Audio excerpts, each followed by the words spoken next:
भीमरूपी महारुद्रा वज्रहनुमान मारुति वनारी अंजनी सूता रामदूता प्रभंजना महाबळी प्राणदाता सकळा उठवी बळे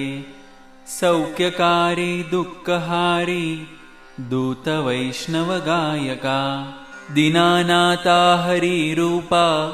सुंदरा जगदंतरा पाताल देवता हंता भव्य सिंदूरलेपना लोकनाथा जगन्नाथा प्राणनाथा पुरातना पुण्यवंता पुण्यशीला पावना परितोषका ध्वजांगे उचली बाहो आवेशे लोटला पुढे काळाग्निकाळ रुद्राग्नी देखता कापती भये ब्रह्मांडे मायली नेनो आवळे दंतपंगती नेत्राग्नी चालिल्या ज्वाळा भ्रुकुटी ताटिल्या बळे पुच्छते मुरडिले माथा किरीटी कुंडले बरी सुवर्णकटिका सोटी घंटा किंकिनी नागरा ठकारे पर्वतायसा नेटका सडपातळू चपळांग पाहता मोठे महाविद्युल्लते परी कोटीच्या कोटी उड्डाणे जे पावे उत्तरेकडे मंदाद्री सारिका द्रोणू क्रोधे उत्पाटिला बळे आनिला मागुती नेला आला गेला मनोगती मनासी टाकिले मागे गतीसी तुळनानसे अनुपासुनी ब्रह्मांडा एवढा होत जातसे तयासी तुळना कोठे मेरु मांदार धाकुटे ब्रह्मांड भोवते वेडे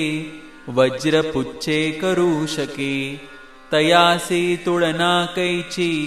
ब्रह्मांडी पाहतानसे आरक्त देखिले डोळा ग्रासिले सूर्यमंडळा वाढता वाढता वाडे भेदिले शून्यमंडळा धनधान्य पशुवृद्धी पुत्र पौत्र समग्रही पावती रूप विद्यादी स्तोत्र पाटे करुनिया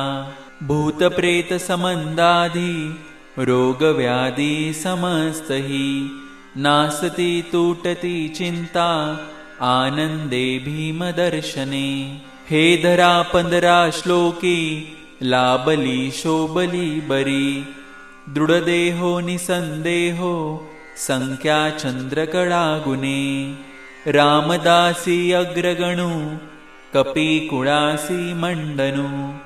रामरूपी अंतरात्मा दर्शने दोषनासती इति श्रीरामदासकृतं संकटनिरसनं मारुतिस्तोत्रं सम्पूर्णं श्री सीतारामचन्द्रार्पणमस्तु।